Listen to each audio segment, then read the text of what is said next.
ഇന്ന് നമുക്ക് മെനിഞ്ചൈറ്റിസ് എന്ന ടോപ്പിക്ക് പഠിച്ചാലോ. മെനിഞ്ചസ് എന്ന് വെച്ചാൽ എന്താണ്? Covering of brain and spinal code.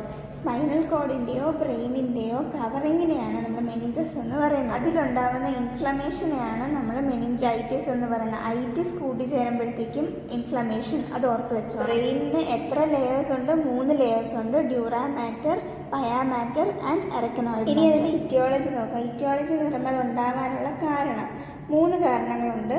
Bacteria കൊണ്ടുണ്ടാവാം, വൈറസ് കൊണ്ടുണ്ടാവാം, ഫംഗസ് കൊണ്ടുണ്ടാവാം. ബാക്ടീരിയ ആയിട്ട് examples streptococcus pneumonia, haemophilus influenza, neisseria meningitis. ഇതൊക്കെയാണ് ബാക്ടീരിയ. വൈറലായിട്ട് എൻട്രോ വൈറസും ഹെർപ്പസ് സിംപ്ലക്സ്. ഫംഗലായിട്ട് ക്രിപ്റ്റോകോക്കസ്. പിന്നെ ബാക്കി അതായത് ട്യൂബർക്ലോസിസ്, ട്രോമ, പോസ്റ്റ് സർജറി, ഇതൊക്കെ കാരണം മെനിഞ്ചൈറ്റിസ് ഉണ്ട്. ഇതിന്റെ പത്തോഫിസിയോളജി നോക്കാം. ആദ്യം തന്നെ എല്ലാത്തിലും എഴുതുന്നത് പോലെ due to aetiology and risk factors. ഈ ഇറ്റിയോളജി റിസ്ക് ഫാക്ടേഴ്സും കാരണം പാത്തജൻസ് നമ്മുടെ റെസ്പിറേറ്ററി ട്രാക്റ്റിലോ അല്ലെങ്കിൽ ബ്ലഡ് സ്ട്രീമിലോട്ടോ എൻ്റർ ആവും. എന്നിട്ട് നമ്മുടെ ബ്ലഡ് ബ്രെയിൻ ബാരിയേഴ്സിൽ ആ ഓർഗാനിസം ക്രോസ്, എന്നിട്ട് ആ മെനിഞ്ചസിനകത്ത് ഈ ഓർഗാനിസം ചെന്നിട്ട് എന്ത് ചെയ്യും? മൾട്ടിപ്ലൈ ചെയ്യാൻ തുടങ്ങും. അവിടെ ഇരുന്ന് തന്നെ ഇങ്ങനെ മൾട്ടിപ്ലൈ, എന്നിട്ട് അവിടെ ഒരു ഇൻഫ്ലമേറ്ററി റെസ്പോൺസ് ഉണ്ടാവും.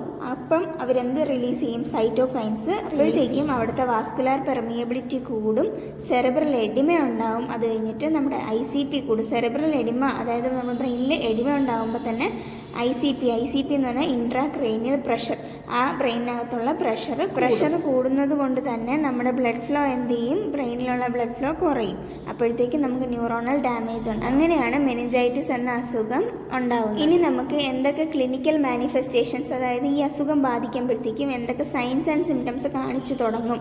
ഫീവർ ഉണ്ടാവും, neck stiffness, altered level of consciousness, നല്ലപോലെ ഹെഡ് ഏക്ക് ഉണ്ടാവും, നോസിയ, വൊമിറ്റിംഗ്. നോസിയ എന്ന് പറയുമ്പോഴത്തേക്കും വൊമിറ്റിംഗ് ചെയ്യാനുള്ള ഒരു പോസിറ്റീവ് കേർണിക് സൈൻ എന്ന് വെച്ച് കഴിഞ്ഞാൽ നമ്മുടെ ഈ കാല് നമ്മൾ പൊക്കി വെക്കുമ്പോഴത്തേക്കും നമ്മുടെ തുടയിൽ കഴയ്ക്കുന്ന പോലെ തോന്നും. ആ ഒരു പെയിനെയാണ് നമ്മൾ പോസിറ്റീവ് കേർണിക് സൈൻ എന്ന് പറയുന്നത്. അടുത്തത് പോസിറ്റീവ് ബ്രുഡിൻസ്കി സൈന്. അതെന്ന് വെച്ച് കഴിഞ്ഞാൽ നമ്മുടെ നെക്ക് കുറച്ച് ബെൻഡ് ചെയ്യുമ്പോഴത്തേക്കും, ഫോർവേഡായിട്ട് ബെൻഡ് ചെയ്യുമ്പോഴത്തേക്കും ഹിപ്പിനുണ്ടാകുന്ന പെയിൻ, ആ ഒരു സിമ്പലാണ് positive Brudzinski sign. Next diagnostic evaluation. അതെന്ന് പറയുന്നത് ഈ അസുഖം എങ്ങനെയൊക്കെ സ്ഥിരീകരിക്കാം. ആദ്യം ലംബാർ പങ്ക്ചർ. അതിനകത്ത് നമ്മൾ പ്രോട്ടീൻ കൂടുതലാണോ, ഗ്ലൂക്കോസ് കുറവാണോ, WBC കൂടുതലാണോ എന്നൊക്കെ ടെസ്റ്റ് ചെയ്യും.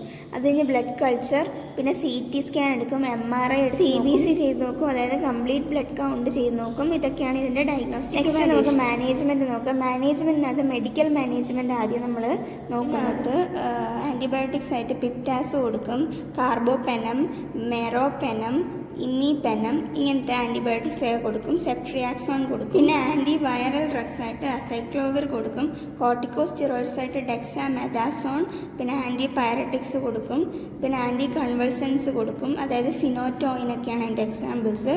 പിന്നെ ഓസ്മോട്ടിക് ഡയോറിറ്റിക്സ് ആയിട്ട് മാനിറ്റോൾ കൊടുക്കും. മാനിറ്റോൾ എന്തിനാണ് കൊടുക്കുന്നത് വെച്ചാൽ നമ്മുടെ ICP കുറയാൻ വേണ്ടിയിട്ടാണ് കൊടുക്കുന്നത്. പിന്നെ അതായത് നോർമലി IV ഫ്ലൂയിഡ്സ് ഒക്കെ കൊടുക്കും. പിന്നെ രണ്ടാമത് വരുന്നതാണ് നഴ്സിംഗ് മാനേജ്മെൻറ്റ്. നമ്മൾ നേഴ്സസ് എന്തൊക്കെ ചെയ്യുന്നു, അതായത് കുറേയൊക്കെ കോമൺ ആയിട്ട് നമുക്ക് എഴുതാം. വൈറ്റൽ സൈൻസ് അസസ് ചെയ്യുക, ന്യൂറോളജിക്കൽ സ്റ്റാറ്റസ് നോക്കുക, ICP നോക്കുക, പിന്നെ എയർവേ ഓക്സിജനേഷനൊക്കെ നോക്കുക. ഹെഡ് നമ്മൾ എലവേറ്റ് ചെയ്ത് കൊടുക്കുക, 30 ഡിഗ്രി എലവേറ്റ് ചെയ്ത് കൊടുക്കുക. അതേപോലെ ആ പേഷ്യൻറ്റിന് ക്വയറ്റ് ആയിട്ടുള്ള ഡാർക്ക് എൻവയോൺമെൻറ്റ് പ്രൊവൈഡ് ചെയ്യുക. ഇതേപോലെ മെഡിക്കേഷൻസ് അഡ്മിനിസ്ട്രേറ്റ് ചെയ്യുക. അതേപോലെ ന്യൂട്രീഷൻസ് പ്രൊവൈഡ് ചെയ്യുക. കോംപ്ലിക്കേഷൻസ് എന്തെങ്കിലും ഉണ്ടോ, സീഷേഴ്സ് വരുന്നുണ്ടോ എന്നൊക്കെ നോക്കുക. അതിനായിട്ടുള്ള പ്രിക്കോഷൻസ് ചെയ്യുക. ഹാൻഡ് ഹൈജീൻ, PP യൂസ് ചെയ്യുക. ഹെൽത്ത് എഡ്യൂക്കേഷൻ കൊടുക്കുക. ഇതൊക്കെയാണ് മെയിനായിട്ട്. ലാസ്റ്റ് അസുഖം കൊണ്ട് എന്തൊക്കെ കോംപ്ലിക്കേഷൻസ് വരാം അതാണ് നോക്കുന്നത്. ICP കൂടാം, സീഷേഴ്സ് വരാം. പിന്നെ സീഷേഴ്സ് എന്ന് വെച്ച് കഴിഞ്ഞാൽ എന്താണ്? ഫിക്സ് വരുന്നത്.